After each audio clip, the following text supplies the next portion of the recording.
Mumbai Indians retention 2026 உடைய probables இந்த வீடியோல பார்க்க போறோம். Boys and girls, my dear boys, hi from Bala.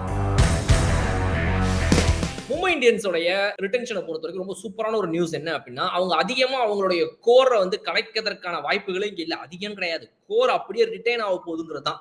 அவங்க ஏற்கனவே பண்ண ரிட்டென்ஷன்ல எந்த ஒரு பிரச்சனையும் கிடையாது. 18 கோடி ரூபா, அப்புறம் 11.25, 16.25, 11.45, 11.45 இப்படிலாம் டிவைட் பண்ணி ஈக்குவலா எல்லாருக்கும் போகணும் அப்படின்னு 5 லட்ச ரூபா டிஃபரன்ஸ்லாம் வச்சு கூட ஈக்குவலா வந்து சில ரிட்டென்ஷன்ஸ் எல்லாம் பண்ணி அவங்களோட கோரை வந்து ரிட்டைன் பண்ணாங்க.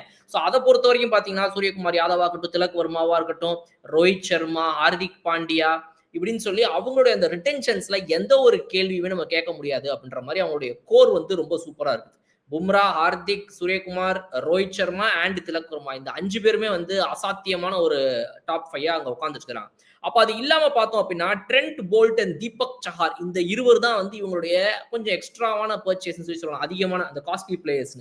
அதுல வந்து நம்ம தீபக் சஹார் பாத்தீங்கன்னா 9.25 கோடி ரூபா, ட்ரெண்ட் போல்ட் 12.5 கோடி ரூபா.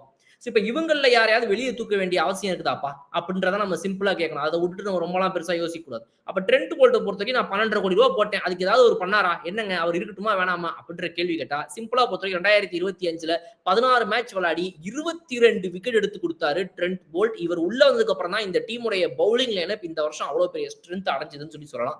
சோ அந்த வகையில பார்க்கும்போது ஜஸ்பிரிட் பும்ரா, ஹார்திக் பாண்டியா அண்ட் ட்ரெண்ட் போல்ட்ன்ற இந்த 3 ஃபாஸ்ட் பவுலர்ஸ் இருக்கும்போது இந்த டீமை எவனும் அசைக்க முடியாதுன்ற மாதிரி ஒரு ஸ்ட்ரென்த் இருக்கிறனால அதுல தீபக் சஹார் ஒரு ஆட் ஆன் இருக்கும்போது கேட்கவே வேணாம்.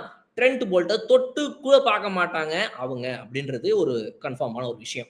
அண்ட் இன்னொரு ஒரு அடுத்த லிஸ்ட்ல நம்ம வந்து 9.25 கோடி ரூபாய்க்கு இவங்களால வந்து வாங்கப்பட்ட தீபக் சஹாருக்கு வருவோம். இப்ப தீபக் சஹாரை பொறுத்த வரைக்கும் 2 விஷயம் தான். ஒன்னு, இன்ஜுரி அந்த இது இருக்கனால அவருக்கு கன்சிஸ்டன்சி ஸ்குவாட்ல இல்ல, போறாரு வராரு, ஐபிஎல்ல ஃபுல்லா 14 மேட்ச்மே அவரால் ஆட முடியலப்பா அப்படின்றது இன்ஜுரி கன்சர்ன்ஸ் தான் தீபக் சஹாரோட மிகப்பெரிய பிரச்சனை. அதனாலதான் இந்தியன் டீம்லயே கூட வந்து T20 பொறுத்த வரைக்கும் எங்கேயுமே வந்து அவரால் கண்டினியூஸா வந்துட்டு அதுக்கப்புறம் பயணம் பண்ண முடியல, பிகாஸ் அந்த இன்ஜுரி ப்ராப்ளம்ஸ் தான் அவருக்கு இருக்கிற காரணத்தினால.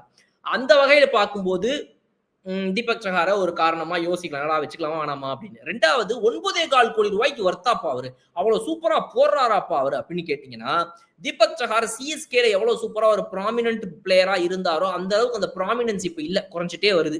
2024லயே நீங்க பாத்துருந்தீங்கன்னா வெறும் 5 விக்கெட் தான் இருந்தாரு. 8 மேட்ச் விளையாடி அவருடைய பவுலிங் ஸ்ட்ரைக் ரேட் ஆவரேஜ் எல்லாமே ரொம்ப ஜாஸ்தியா இருந்துச்சு. அதே மாதிரி 2025லயுமே இப்ப பாத்தீங்க அப்படின்னா கிட்டத்தட்ட 34 ஆவரேஜ் வச்சிருக்காரு. பவுலிங் ஸ்ட்ரைக் ரேட் 22 இருக்குது. அவருடைய கெரியர் பெஸ்ட், அவருடைய கரியர் ஓவரால் ஸ்ட்ரைக் ரேட்டை விட அதிகமா தான் இருந்திருக்கு இந்த வருஷமுமே கூட கொஞ்சம். சோ அதெல்லாம் வச்சு பார்க்கும்போது அவர் வந்து தி பெஸ்ட்ல இல்ல. 2023ல அதுக்கு முன்னாடிலாம் இருந்த 2019லலாம் இருந்த அந்த தீபக் சஹார் இல்ல. கன்சிஸ்டன்சி கிடையாது. ஸ்விங்கிங் பிச்சஸா இருந்தா மட்டும்தான் அவரால் பெருசா ஒர்க் பண்ண முடியுது. பட் இப்ப வர பிச்சஸ்லாம் ஐபிஎல் பொறுத்த வரைக்கும் ஸ்விங் பவுலர்ஸ்க்கு அவ்வளவு ஃபேவரபிளா இருக்குதா அப்படின்னா இல்ல. ஃபேவரபிள் டு ஹிட்டர்ஸ் அப்படின்ற மாதிரி ஆயிட்டனால இந்த ஸ்விங் பவுலர்ஸ்க்கு இங்க பெருசா வந்து ஸ்கோப் இல்ல. அதுவும் வந்து இவர மாதிரி ஒரு 150 போடாம நான் வந்து ஒரு 135, 137 போட்டாலே பெருசுப்பா அப்படின்னு இருக்கிற இந்த மாதிரி பிளேயர்ஸ்க்கு நிஜமாவே இந்த ஐபிஎல்லாம் வந்து ஒரு பெரிய ரணங்களமா, கொடூரமா, வேதனையான ஒரு களமா போய்கிட்டு இருக்குது. ஸோ அந்த வகையில பார்க்கும்போது தீபக் சஹார் 9.25 கோடி ரூபாய்க்கு எனக்கு வேணுமா அப்படின்னு அவங்க யோசிப்பதற்கான வாய்ப்புகள் இருக்கிறது. இதெல்லாம் ஒரு 6 கோடிக்கு போட்டு திரும்ப பைபேக் பண்ணிட முடியாது ஆக்ஷன்ல போட்டு அப்படின்னு அவங்க யோசிக்கலாம். தெரியல. இல்லன்னா ஸ்விங் பவுலர்ப்பா, ஒரு இந்தியன் பேஸ் பவுலரு, இன்னைக்கு வந்து அவரு ஒரு கேப்டு பிளேயர் தான். பட் இருந்தாலும் கரண்டா டீம்ல இல்லையே, அதுக்காக இவருடைய வேல்யூ கொஞ்சம் குறைஞ்சிருக்கலாமோன்னு லைட்டா போட்டு பார்த்தாங்கன்னா ரிஸ்க் எடுக்கவும் வாய்ப்புகள் இருக்கு. அந்த ரிஸ்க் நல்லதாவும் போகலாம், கெட்டதாவும் போகலாம், சொல்ல முடியாது நம்ம. வேற ஏதாவது ஒரு டீம் இந்த பவுலர் எனக்கு கொடுத்தா வந்தா போதுண்டான்னு சொல்லி அதிகமா ஆசைப்பட்டு அவர் எடுக்கிறதுக்கான வாய்ப்புகள் கூட உள்ளது. சிஎஸ்கே கூட எடுக்கலாம். சிஎஸ்கேக்கும் இவங்களுக்கும் நடுவுல ஒரு பிளேயருக்கான பேச்சுவார்த்தைகள் தீபக் சஹார் மாதிரி யாரோ ஒருத்தர் வச்சு போயிருக்குதுன்னு கேள்விப்பட்டோம். அது ஒன்றும் பெருசா டீலா அதுக்கப்புறமா ஃபோர்ஸா மூவ் ஆகல. ஸோ இதெல்லாம் தான் ஒரு விஷயம். ஸோ இதை விட அடுத்து இவங்க எக்ஸ்பென்சிவா வாங்கின பிளேயர்ஸ்ல யாரெல்லாம் அந்த லிஸ்ட்ல இருக்கிறாங்க பாத்தீங்கன்னா, ஏற்கனவே திலக் வர்மா பார்த்து 8 கோடி ஒர்த்தான பிளேயரா இன்னைக்கு இருக்கிறாப்ல அவங்க டீமுக்கு. நமந்தீர் வேற மாதிரி ஒரு பினிஷரா அந்த டீமுக்கு வந்துட்டு இருக்காரு. வில் ஜாக் சொல்லவே வேணாம். கசான்ஃபர் அற்புதமான ஒரு பவுலரு. ரீசெண்டா அவருக்கு வந்துட்டு இன்டர்நேஷனல்லையுமே ஃபார்ம் நல்லா இருக்குது. மிச்சல் சாண்ட்னர் எதிர்பார்த்ததை விட சூப்பரா விளையாடி இருக்காரு அவங்க டீமுக்கு.